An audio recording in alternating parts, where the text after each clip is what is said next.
أعوذ بالله من الشيطان الرجيم. بسم الله الرحمن الرحيم. السلام عليكم ورحمة الله وبركاته.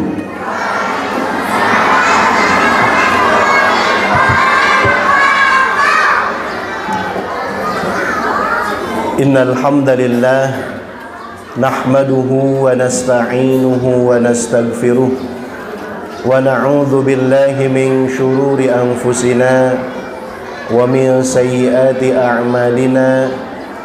من يهد الله فلا مضل له ومن يضلل فلا هادي له.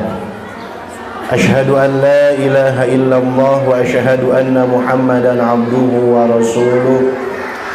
اللهم صل على سيدنا محمد عبدك ونبيك ورسولك النبي الأمي وعلى آله وصحبه ومن تبعهم بإحسان إلى يوم الدين.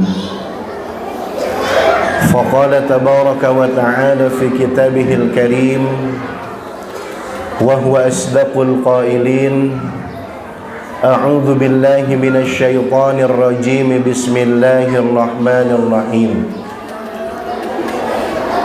سبحان الذي أسرى بعبده ليلا من المسجد الحرام إلى المسجد الأقصى الذي باركنا حوله لنريه من آياتنا إنه هو السميع البصير.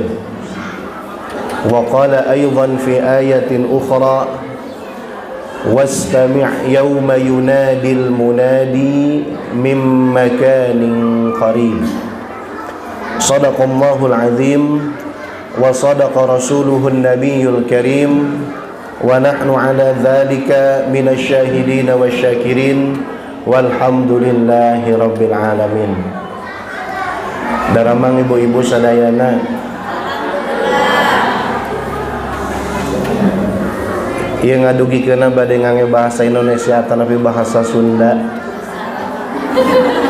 Aw atahaddatsu tiwala hadhihi al-muhadarah bil lughatil arabiyyah.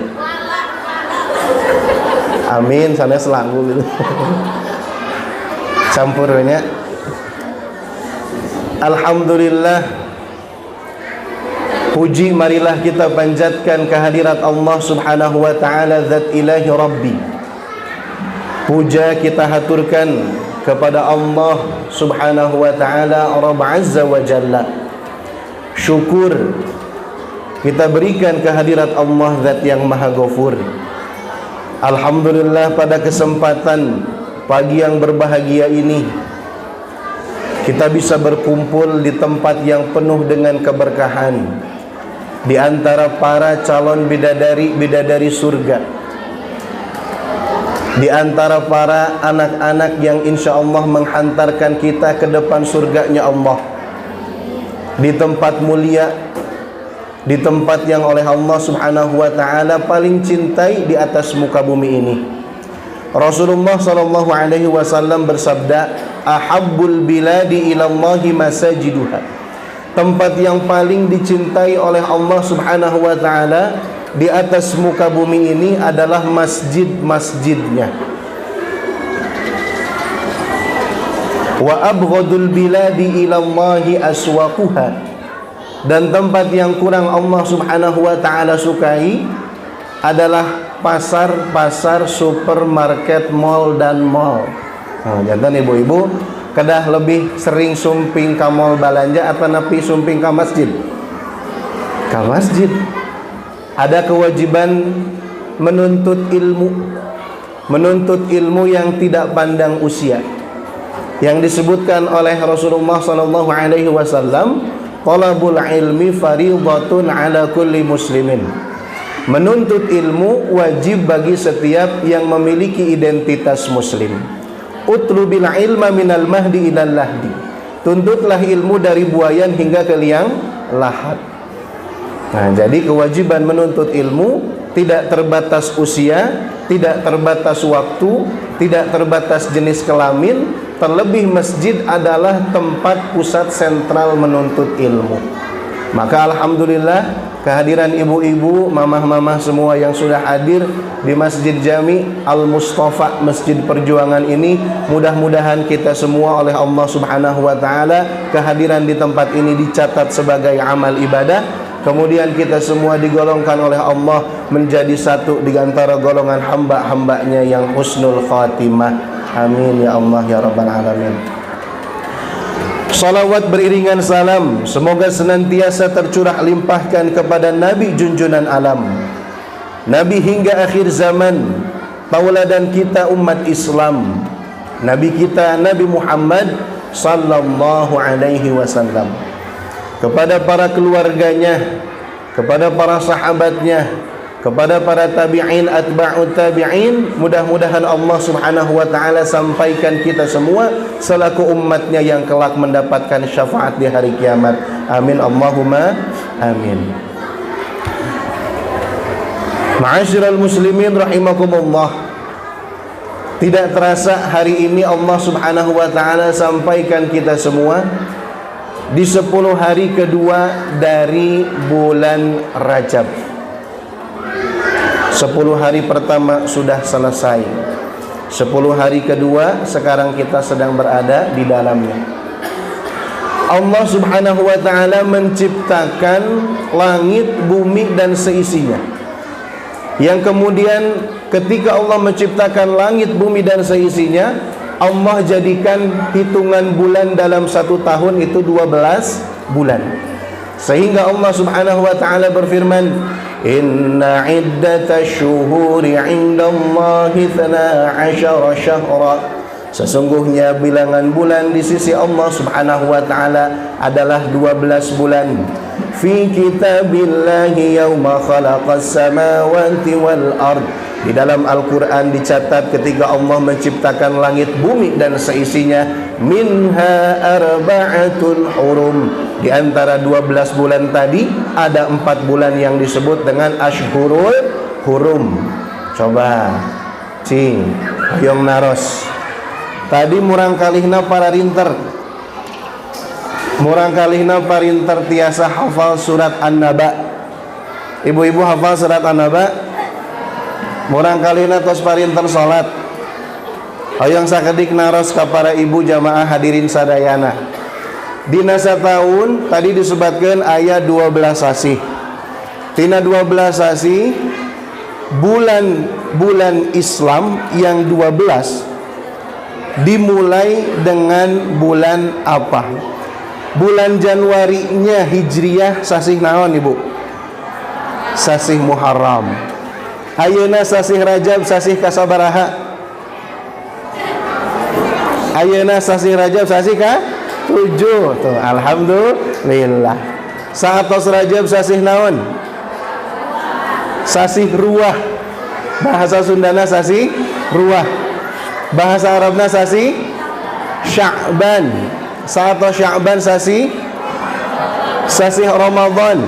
Saatos Ramadan sasih Syawal. Terus Hafid Rayagung. Cing sebatan ti awal.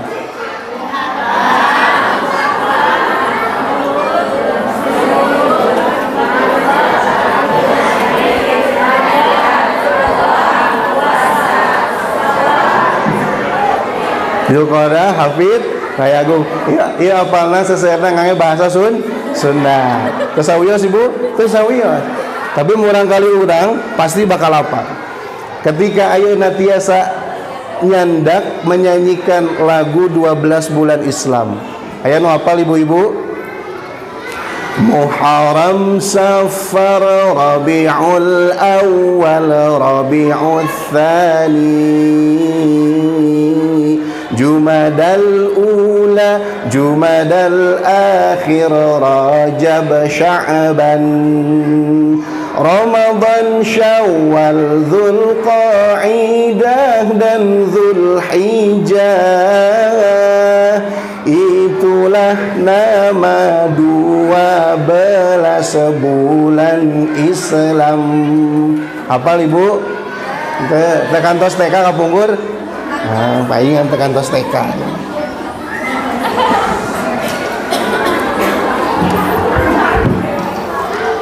Janten dina sataun aya 12 sasi. Nah, ieu kedah hafal sadayana. Ulah eleh ku para putra urang sadayana. Muharram, Safar, Rabiul Awwal, Rabiul Tsani, Jumadal Ula, Jumadal Tsani, Rajab, Sya'ban, Ramadan, Syawal, Dzulqa'dah, Dzulhijjah. Orang ngaganduhan identitas muslim, KTP-na tertera agama Islam, maka paling tidak harus mengenal 12 di dalam bulan Islam. Ulah hafal nate kaping 30 enjingna bade gajihan. Nah, kaping 30 hiji enjingna nyanda pensiunan. Nah, tapi orang kena terang ayeuna sasi naon? OTW Ramadan sabaraha dinten deui. Nah, menuju Ramadan berapa hari lagi?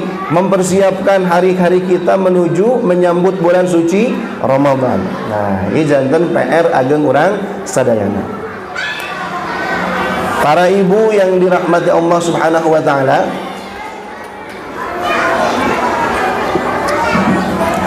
di bulan Rajab sangat erat kaitannya dengan peristiwa Isra Mi'raj.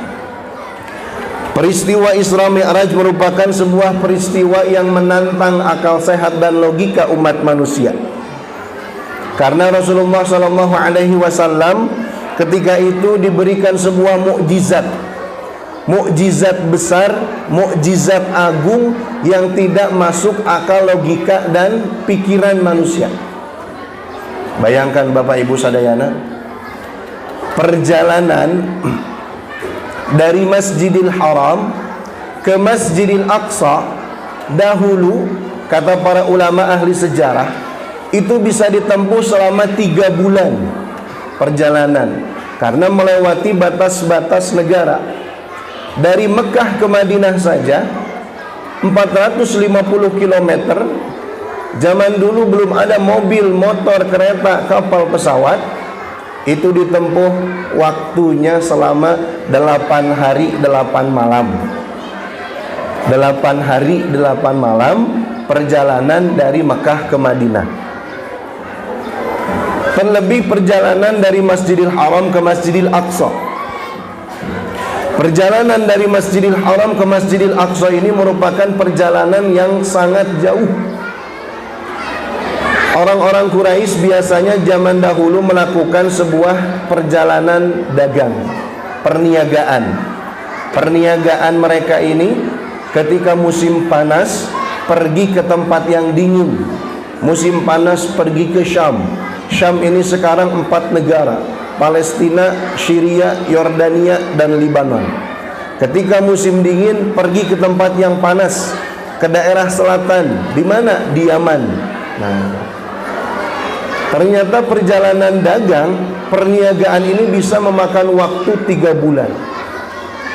Tapi ternyata Allah Subhanahu wa taala dengan kekuasaannya memberikan sebuah mukjizat kepada Nabi Muhammad SAW yang tidak mungkin bisa diterima dengan logika dan akal manusia, tapi harus diimani dengan hati.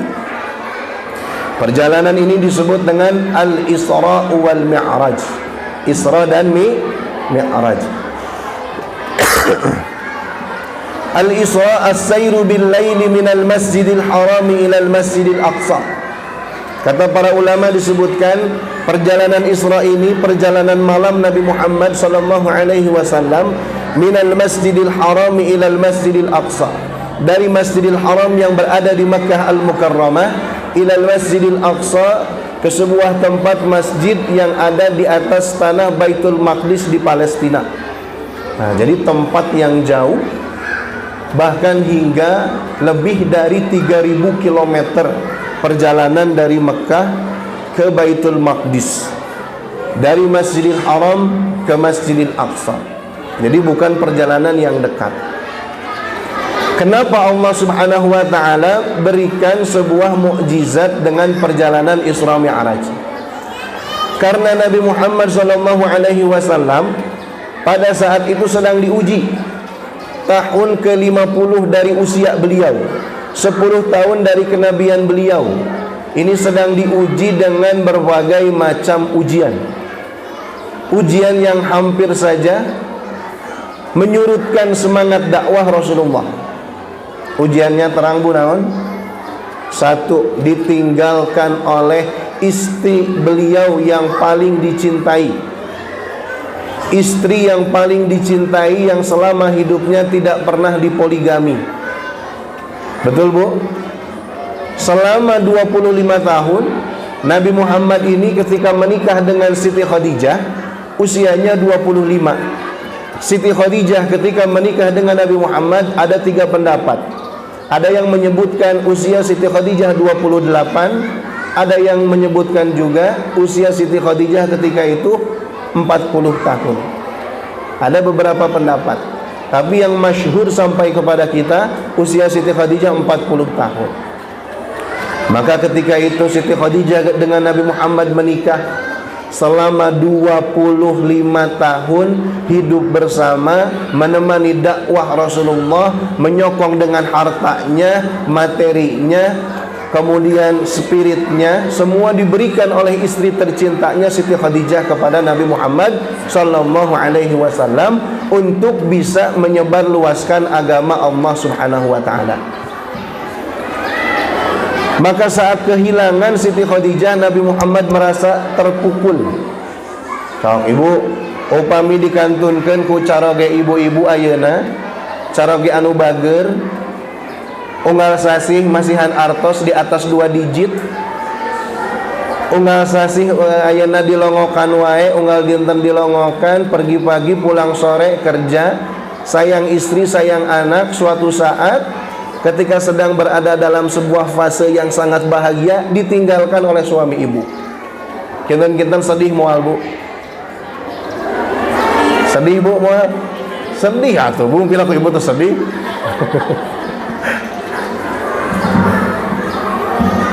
Maka Siti Khadijah yang ketika itu wafat di tahun 10 daripada kenabian, ini menjadi sebuah ujian yang sangat berat bagi Rasul. Yang kedua, Nabi Muhammad ditinggalkan oleh pamannya Abu Thalib. Abu Thalib meskipun di akhir hayatnya lam yaqul la ilaha illallah, tidak mengucapkan kalimat tauhid la ilaha illallah, tapi jasa Abu Thalib pamannya kepada Nabi Muhammad sangat besar. Di garda terdepan untuk membela daripada setiap usaha upaya pembunuhan orang-orang kaum kafir Quraisy. Sehingga kalau seandainya tidak ada Abu Thalib, mungkin dakwah Nabi sudah stuck habis di sana. Tapi ternyata Nabi Muhammad dijaga oleh Abu Thalib, orang terpandang di kalangan Bani Quraisy, orang-orang Quraisy, ketika itu mendapatkan penghormatan sehingga menjaga Muhammad daripada setiap upaya usaha pembunuhan-pembunuhan. Nah, pada saat itu Nabi Muhammad ditinggalkan oleh 2 orang yang paling dicintai. Satu oleh istrinya Siti Khadijah, yang kedua oleh pamannya Abu Thalib. Kemudian oleh Allah Subhanahu wa taala diperintahkan untuk menyebarkan dakwahnya ke sebuah tempat. Tempatnya yang bernama Taif. Di Taif ini Rasulullah sallallahu alaihi wasallam menyebarkan agama Islam, akan tetapi mendapatkan respon yang tidak bagus. Bayangkan Bu. Jadi upami ibu-ibu, kalau ibu-ibu mau ngajak ke dalam kebaikan, ini tidak mesti harus mendapatkan respon yang baik dan diterima oleh orang yang diajaknya. Wa ma 'alaina illal balagh. Tugas kita hanya menyampaikan. Ibu-ibu ngajak masukin anaknya ke sekolah TK IT supaya bisa belajar agama. Ibu-ibu ngajak datang ke majelis taklim, pengajian maghrib, pengajian sore, pengajian subuh. Ngajakna ibu-ibu ieu janten pahala anu ageung. Man dalla ala khairin falahu mithlu ajrin fa'ilihi. Mangga.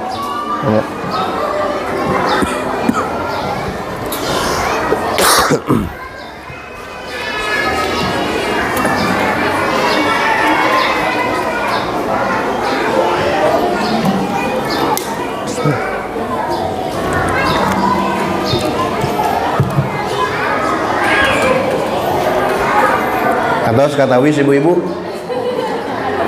Kasep ente Bu. Terus kata wisnya supados raos ninggalan teu kikian. Nah,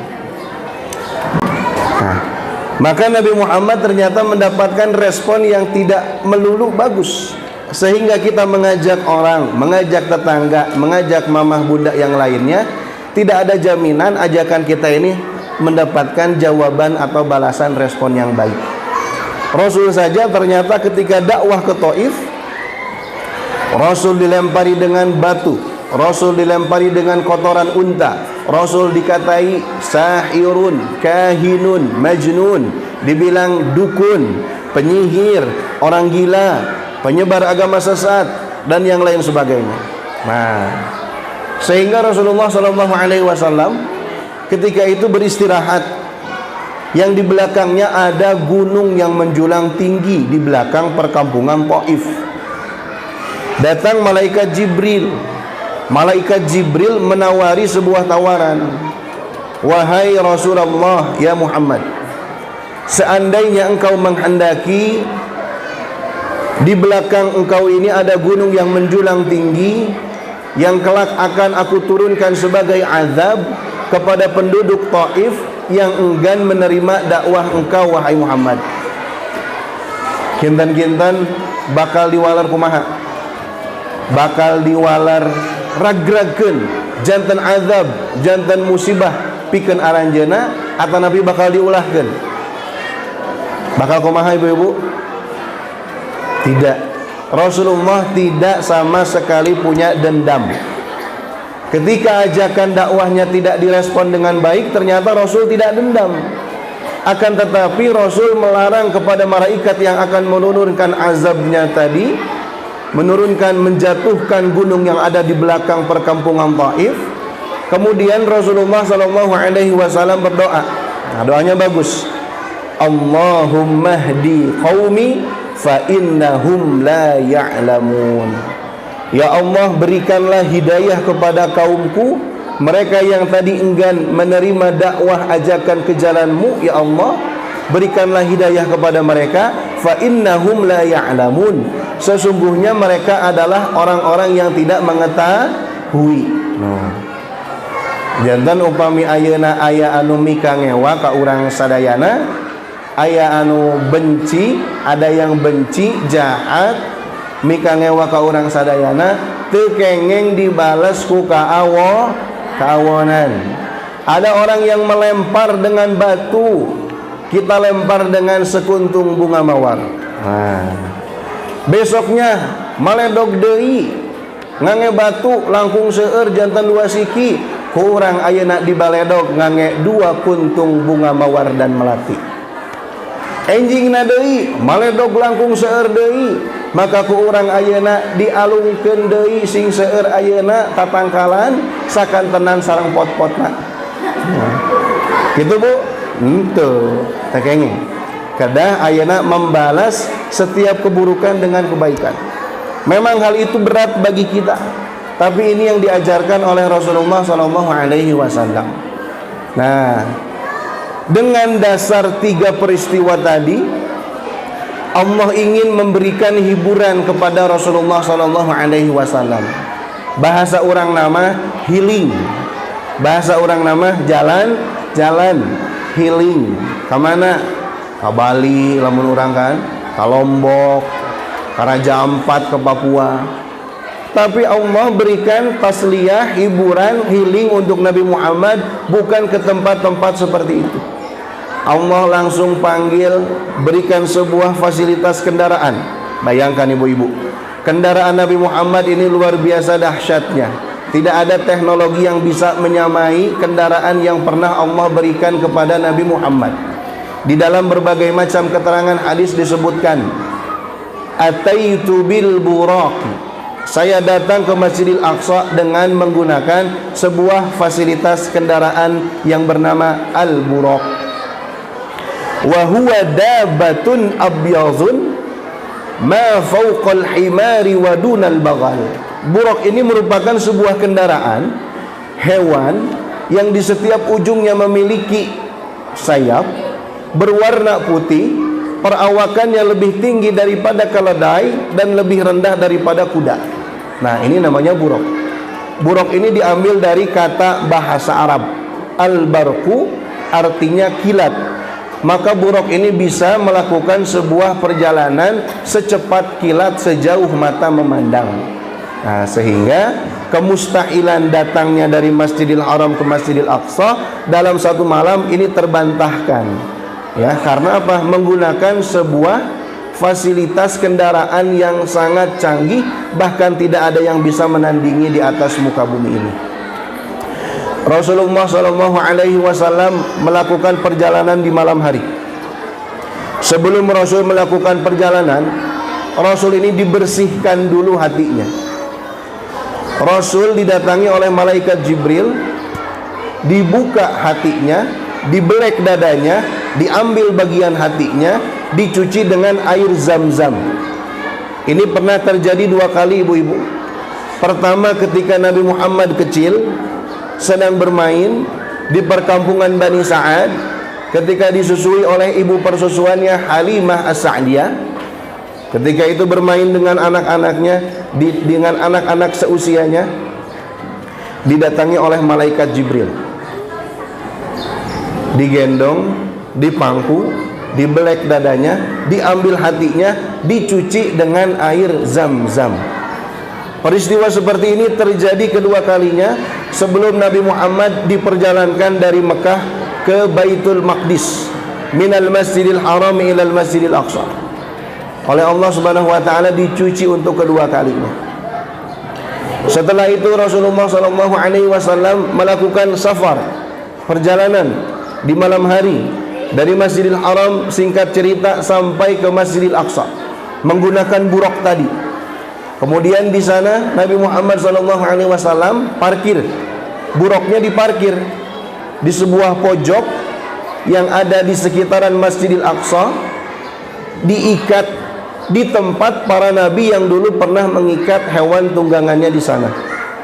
Ini tadinya kita pingin pakai slide karena saya punya file gambar-gambar bagaimana kronologi perjalanan dari Masjidil Haram ke Masjidil Aqsa sesuai hasil penelitian para ulama baik kontemporer ataupun klasik tentang bagaimana kronologi perjalanan Isra Mi'raj.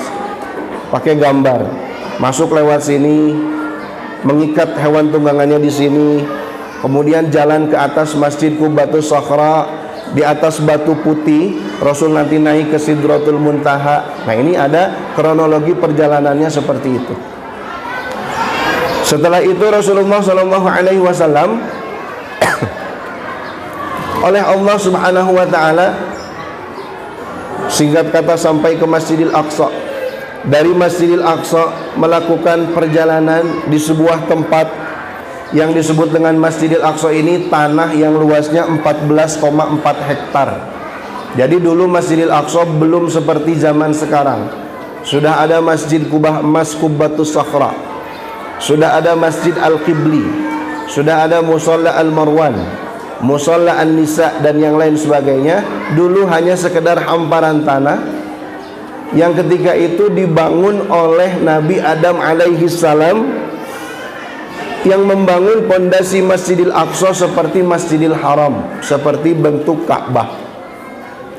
Jadi harus kita ketahui, Masjidil Aqsa ini merupakan sebuah tempat yang dibangun 40 tahun setelah pembangunan Masjidil Haram.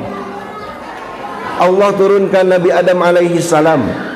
Kemudian ketika itu Allah perintahkan Nabi Adam untuk pertama kali membangun Ka'bah dengan pondasi-pondasinya. 40 tahun setelah membangun Ka'bah, Allah perintahkan pergi ke sebuah tempat yang bernama Masjidil Aqsa. Dari Masjidil Aqsa Allah kemudian perintahkan membangun sebuah tempat pondasinya yang luasnya 14,4 hektar, yang kemudian kita kenal sekarang dengan bangunan Al-Masjidul Aqsa. Nah, ini perjalanan Nabi Muhammad SAW dari Masjidil Haram ke Masjidil Aqsa.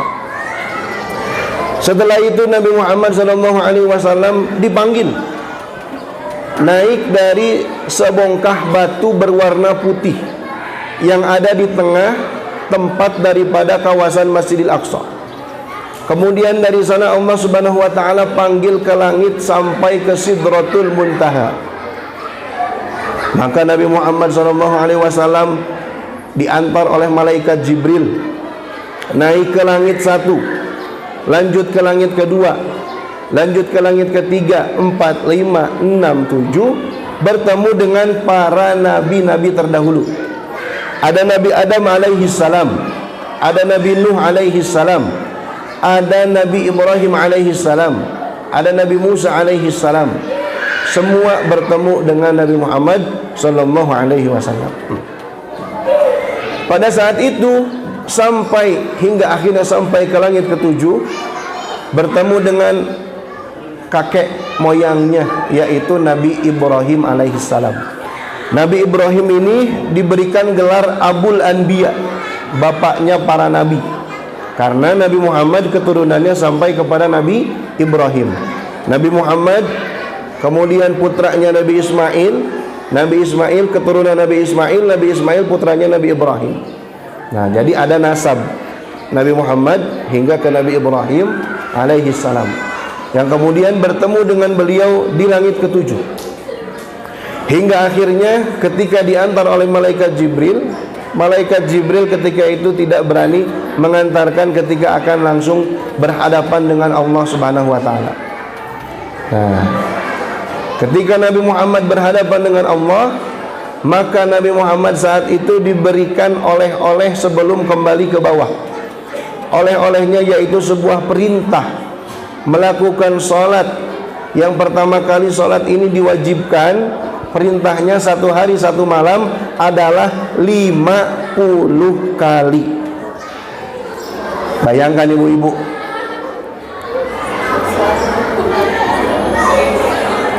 sholat sadinten sawengi 50 kali, kabayang teu? 5 kali wae masih kene kadang telat.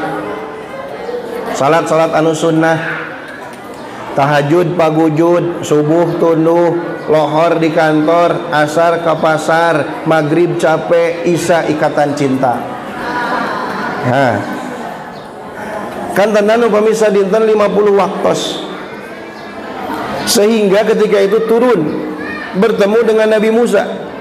Kata Nabi Musa, "Wahai Muhammad, engkau diberikan perintah apa oleh Allah sehingga tidak ada satupun yang ikut naik ke atas mendampingi engkau mendapatkan perintah dari Allah Subhanahu wa taala?" Kata Nabi Muhammad, "Saya diperintahkan oleh Allah beserta seluruh umatku untuk mengerjakan sholat 1 hari 1 malam 50 waktu." Nabi Musa langsung komentar. Kata Nabi Musa, "Inni jarrabtu dzalika ala qaumi." Saya pernah mencoba hal tersebut kepada kaumku. Mereka tidak mampu. Kan tenan kaum anjeun. Kaum anjeun manaon? Urang mah pangedulan. Hara rese di orang itu ieu sareng saja bina. Benten sareng para nabi. Para nabi mah diparentahkeun ku Allah teh walarana hiji. Upami para nabi diparentahkeun ku Allah walarana sami'na wa ata'na. Benten sareng urang ayeuna diparentahkeun ku Allah Subhanahu wa taala hiji parentah walarana sana sami'na wa ata'na. Walarana naon Bu? Sami'na wa amplopna. Nah, kami aya artosan mah hayu. Aya amplopan aya eusian hayu. Pamita aya amplopan teh aya eusian. Nah, kadang orang haroream. Nah, ieu bentenna para nabi sareng urang sadayana ketika mendapatkan perintah dari Allah Subhanahu wa taala. Nah, akhirnya diminta nego. Kata Nabi Musa, minta nego wahai Muhammad, minta diskon ke Allah. Ulah 50 waktu teuing sadinten sawengi teh. Jangan sampai 50 waktu ini menjadi kewajiban salat terhadap engkau dan umatmu wahai Muhammad. Sehingga Nabi Muhammad kembali naik ke atas, meminta keringanan kepada Allah Subhanahu wa taala, diringankan, turun ke bawah, masih hitungannya banyak. minta naik lagi ke atas, dikurangi lagi, didiskon deui, dugi akhirna sadinten sawengi urang ngerjakeun salat 5 waktos. Nah, janten kronologi salatnya dilungsurkeuna benten teh sapertos puasa, zakat, haji, anu sajabina. Puasa melalui malaikat Jibril, kutiba alaikumus siyamu kama kutiba alal ladzina min qablikum la'allakum tattaqun. Haji, wa atimmul hajja wal umrata lillah walillahi 'alan nasi hajjul baiti man istata'a ilaihi sabila. Melalui perantara malaikat Jibril, Allah ngadawuh lungsur ke malaikat Jibril didugikeun ka Kanjeng Nabi Muhammad. Tapi berbeda dengan perintah salat. Nabi Muhammad diperjalankan dari Masjidil Haram ke Masjidil Aqsa, dari Masjidil Aqsa diangkat ke langit 1, 2, 3, 4 Sidratul Muntaha, kemudian kembali ke bawah membawa perintah solat, sehingga perintah solat ini menjadi hal yang paling utama di dalam kehidupan kita, yang tidak boleh sampai kecolongan. Nah, sehingga betul anak-anak kita tadi sudah diajarkan solat sedari kecil. Solat menjadi sakanun lahum. Salat menjadi sebuah wadah, sama seperti botol air minum ini. Kira-kira ibu, kalau botol air minum ini bocor bagian bawahnya, bocor sebesar sedotan di bolongan masa ageng sedotan, di lebetan sagentong satoran bakal pinuh moal. Tapi ayeuna upami alit sanaos langkung alit ti ayeuna ti ieu di lebetan ku urang ayeuna satengah gelas bakal pinuh atanapi moal bakal. Nah, maka salat ini sakanun lahum. Idza saluhat saluha sairu amalihi. Salatna betul, salatna laras, salatnya khusyuk, salatnya sudah sesuai dengan tuntunan yang diajarkan oleh Rasulullah, maka akan menampung setiap amal kebaikan lainnya. Menampung puasa, menampung zakat, menampung infak, menampung sedekah, menampung amalan-amalan lainnya. Tapi ketika salatnya rusak, maka tidak akan ada yang tertampung di dalam wadah tersebut. Margi bocor deui, keluar deui. Sehingga Rasul bersabda, awwalu ma yuhasabu bihil 'abdu yaumal qiyamah as-shalah. Yang pertama kali hamba akan dihisab, diminta pertanggungjawaban, ditanya di hadapan Allah Subhanahu wa taala adalah salatnya. Nah, nya kade urang sadayana kedah leres-leres marhatoskeun kana salat urang, kana salat murang kalih urang sadayana. Sakumaha engke janten jalmi anu sukses, pangkat jabatan tinggi, kemudian pinter, gelar mentereng, profesor, doktor sareng sajabina, atanapi saur istilah orang nama beunghar kacidana, mobil mengkilat, imah ningkat, tahta ngajabat, pamajikan opat. Salatna teleres moal tiasa nyandak ayeuna setiap amalan pahala anu sanesna. Nah, ya, ternyata seperti itu. Salat jantan hiji hal anu penting, bahkan dilungsurkeuna langsung ke Allah Subhanahu wa taala min fauqi sab'i samawat, dari langit ketujuh memanggil Rasulullah sallallahu alaihi wasallam tanpa perantara malaikat Jibril. Ini luar biasa salat. Terakhir, berkaitan dengan tempat perjalanan Isra Mi'raj Nabi Muhammad sallallahu alaihi wasallam. Tempat perjalanan Isra Mi'raj dibahas kurang tadi beberapa kali. Namina Al-Masjidul Aqsa. Al-Masjidul Aqsa teh seueur kautamianana para ibu sadayana jamaah. Pertama, kiblatul muslimin al-ula, kiblat umat Islam yang pertama. Anil Barra ibn Azib, sahabat Al-Barra bin Azib berkata, "Shallaina ma'a Rasulillah sallallahu alaihi wasallam." Kami pernah salat bersama Rasulullah nahwa Baitul Maqdis, menghadap ke Baitul Maqdis, ke Masjidil Aqsa, 16 atau 17 syahran, 16 sampai 17 bulan. Berarti kiblat pertama sebelum ka Makkah nyaeta mayuna ka Masjidil Aqsa. Nah, tepan ka Masjidil Aqsa 16 dugi 17 asih. Di Madinah aya hiji masjid anu kantos angkat umroh. Di Madinah aya hiji masjid namina Masjid Qiblatain. Masjid dua kiblat. Mihrab nanti aya dua. Nah, ieu namina mihrab. Ieu namina mihrab. Bagian yang menjorok ke dalam di masjid namanya mihrab. Di Masjid Qiblatain mihrabnya ada dua.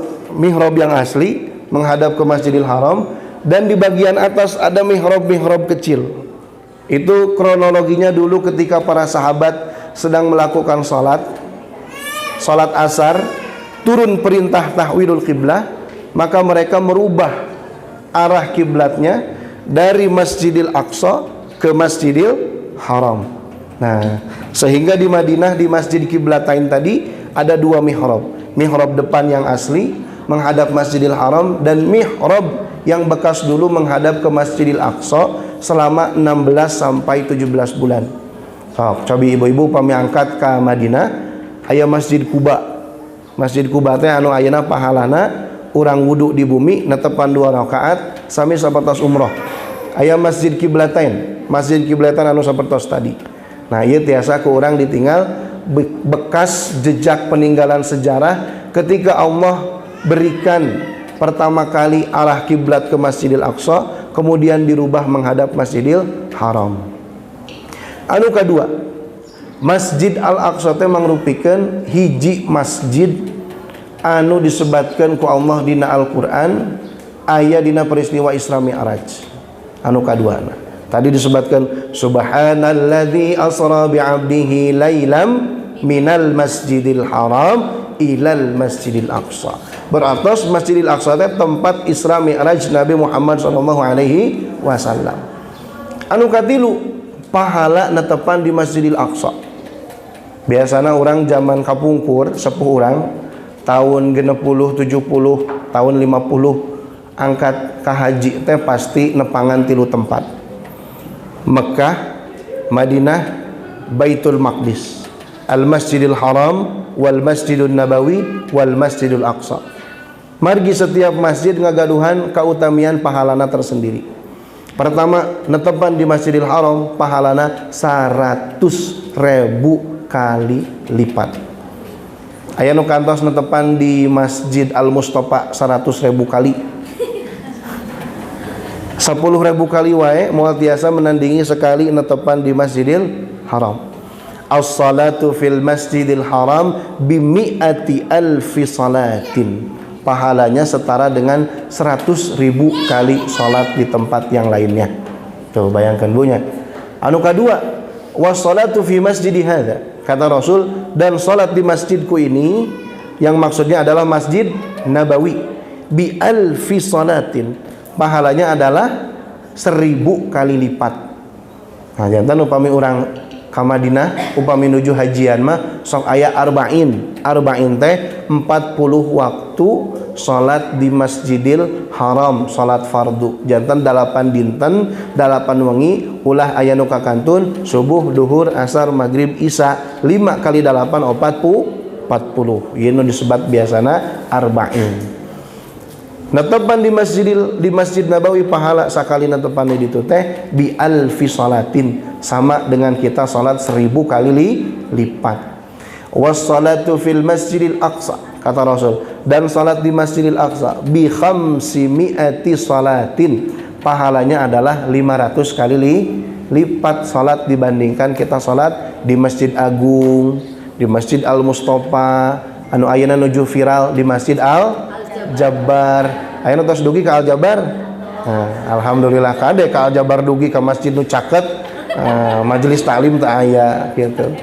Nah, ieu masjid-masjid anu aya di Indonesia sanaos ayeuna bade Istiqlal, the largest mosque in Southeast Asia. Masjid terbesar di Asia Tenggara, moal aya pahala sakali netepan 100 kali moal aya. Tapi di Masjidil Haram 100.000 kali lipat, di Masjid Nabawi 1.000 kali lipat, di Masjidil Aqsa bi khamsimi'ati shalah 500 kali lipat. Nah, maka pahalana kacidaa ageungna. Nah, sehingga upami kurang diamutan mah salaresna ka Mekah ka Madinah haji ataupun umroh ieu kedah urang maksakeun nabung. sok cobi emutan. Ayeuna hampir teu aya di bumi ibu-ibu sadayana para jamaah di bumina moal mungkin teu aya anu teu gaduh motor. Pasti aya leres. Bahkan aya anu 2 motorna. Bahkan panginten mobil tangtos aya. Nah, upami urang tiasa maksakeun, zaman ayeuna kan maksakeun kange hoyong motor teh nyicil, nabung, ngiridit gitu kan. Kange ngagaleuh motor wae tiasa kapeser. Upami urang umroh ayeuna maksakeun konsepna sapertos tadi, maka insyaallah bakal tiasa ku urang kadugi ka Masjidil Haram, Masjidil Aqsa. Tempat anu tadi utamina ka Masjidil Haram aya hiji tempat doa urang pasti mustajab namina multazam. Multazam teh di antawis ma baina Hajaril Aswad wa Babil Ka'bah. Di antara Hajar Aswad pintu Ka'bah, Hajar Aswad pintu Ka'bah. Aya ruang di antawis eta namina multazam, tempat paling diijabah di atas muka bumi ini. Urang nyaketan kadinya ngadoa tapelkeun panangan sareng ayeuna dada urang sadayana nyuhunkeun ka Allah Subhanahu wa taala. Atanapi lurusan eta teh disebat multazam, tempat paling manjur kangge diijabah doa urang sadayana.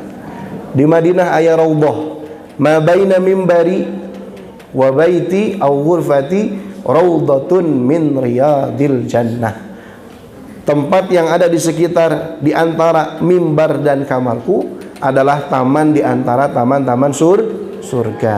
Tempat anu diijabah doana ku Allah Subhanahu wa taala.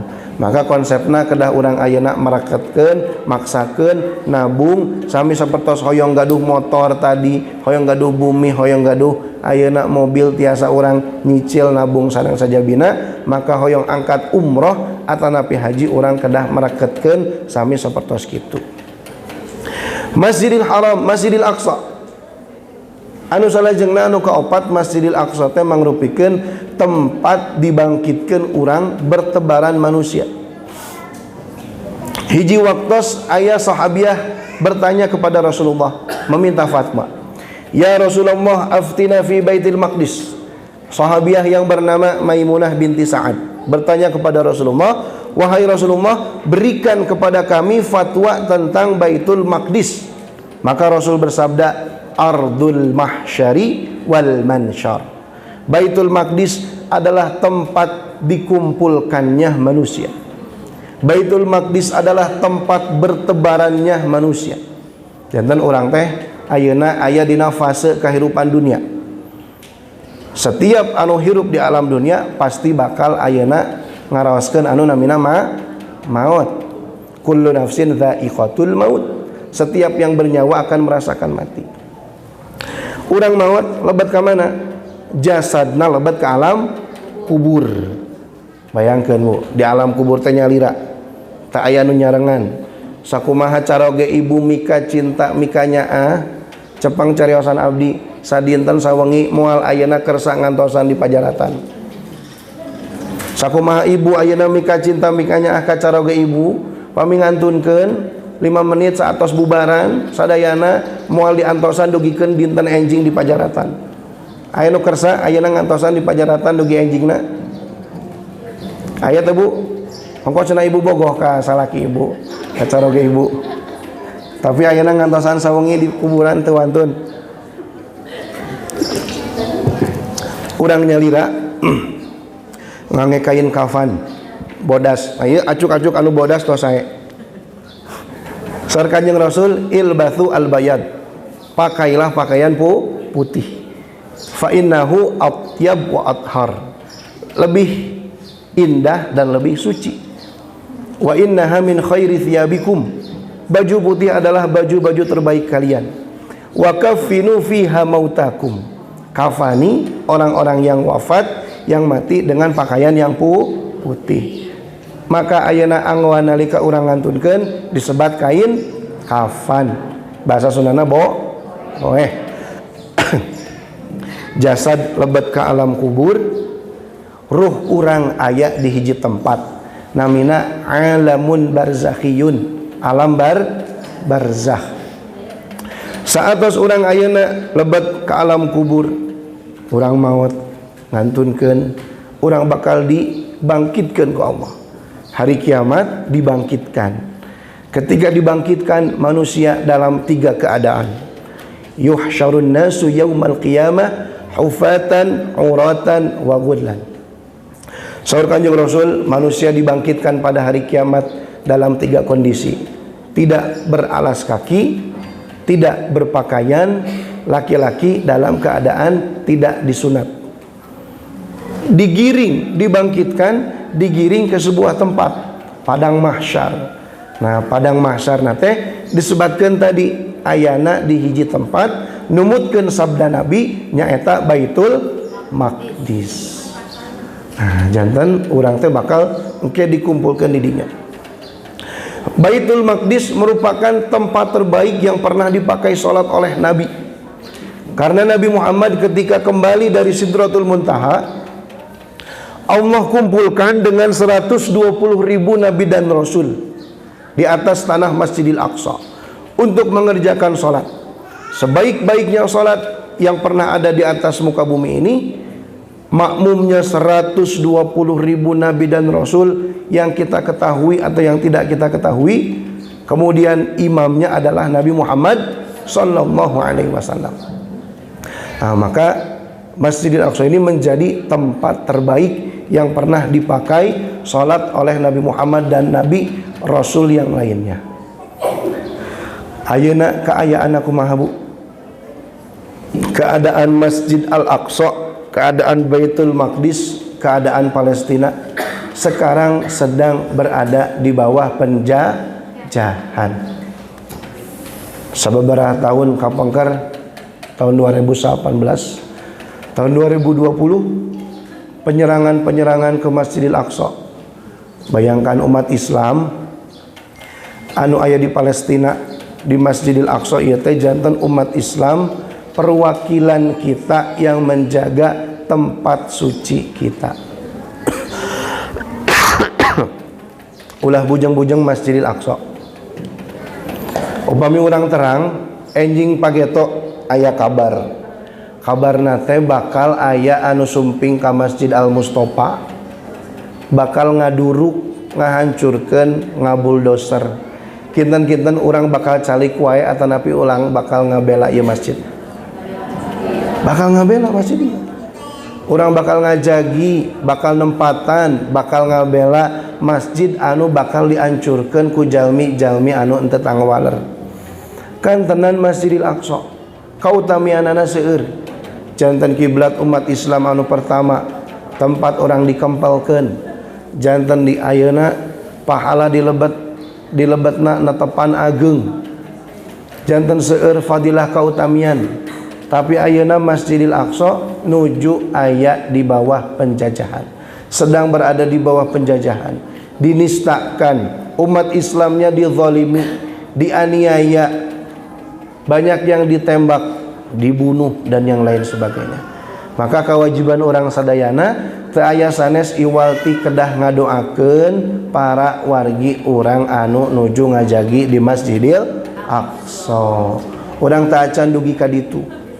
Masjidil Aqsa teh saur Kanjeng Rasulullah sallallahu alaihi wasallam disebutkeun wala ni'mal musallahu, sebaik-baiknya tempat mendirikan salat Masjidil Aqsa. Wala yushikanna lirrajuli an yakuna mithlu syatani farasihi minal ardi khairun lahu minad dunya wa ma fiha. Urang gaduh ayeuna taneuh sakedik sekitar Masjidil Aqsa, tiasa katinggal orang Masjidil Aqsa teh saur Kanjeng Rasul eta teh langkung sae, langkung utami, langkung mulia tibatan dunia sareng saeusina. Ternyata seueur sanjungan-sanjungan terhadap tempat Isra Mi'raj urang sadayana nyaeta Masjidil Aqsa. Maka teu aya sanes tugas PR urang sadayana ayeuna hiji memberikan pendidikan kepada anak cucu kita tentang pentingnya perihal salat.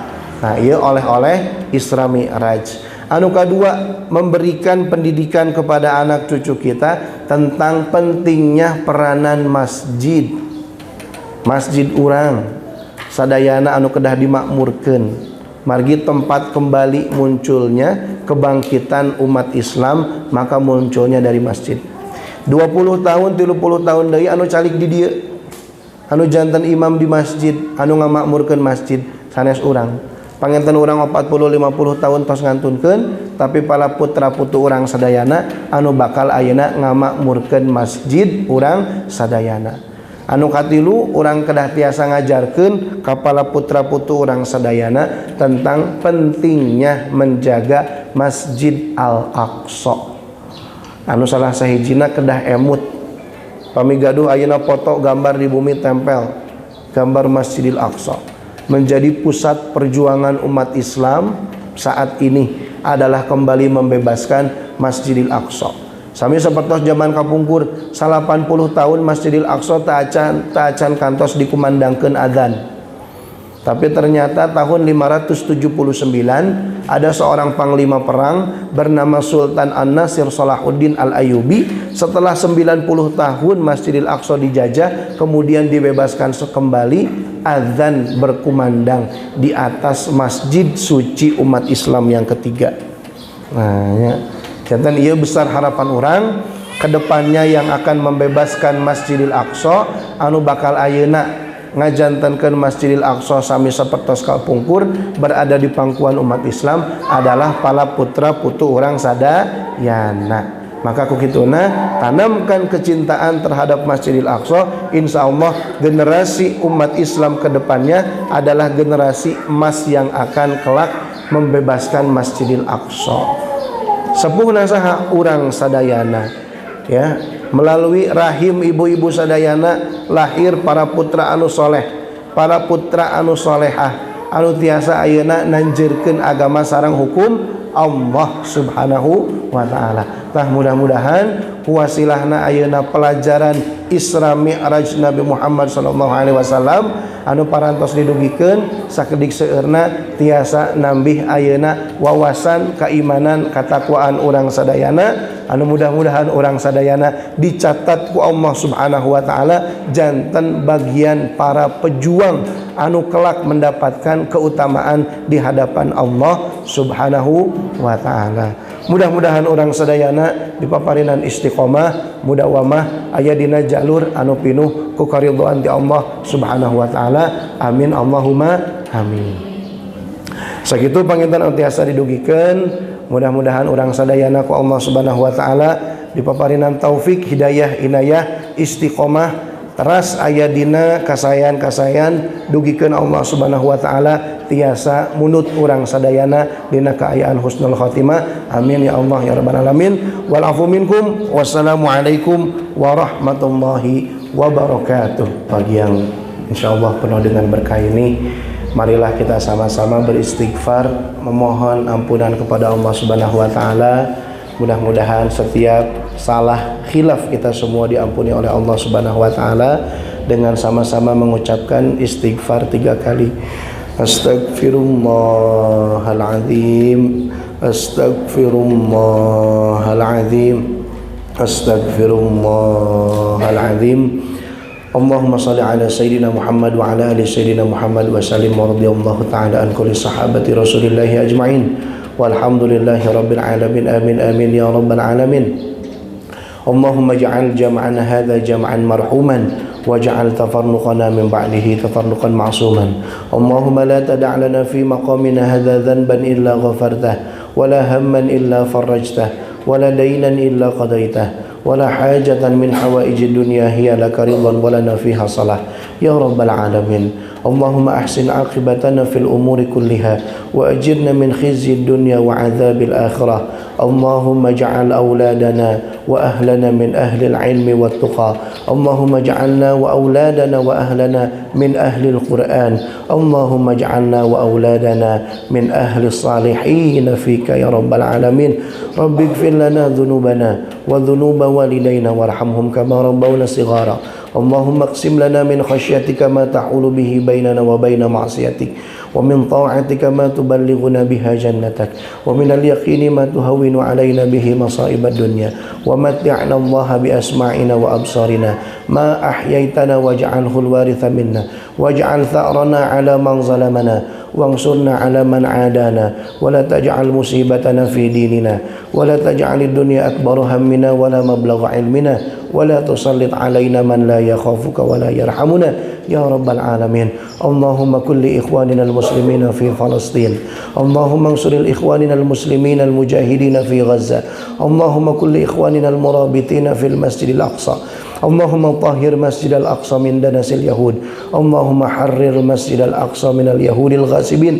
رب اغفر لنا ذنوبنا وذنوب والدينا وارحمهم كما ربونا صغارا. ربنا آتنا في الدنيا حسنة وفي الآخرة حسنة وقنا عذاب النار. بفضل سبحان ربك رب العزة عما يصفون وسلام على المرسلين وآخر دعوانا أن الحمد لله رب العالمين. نسألك الإجابة. الفاتحة. أعوذ بالله من الشيطان الرجيم.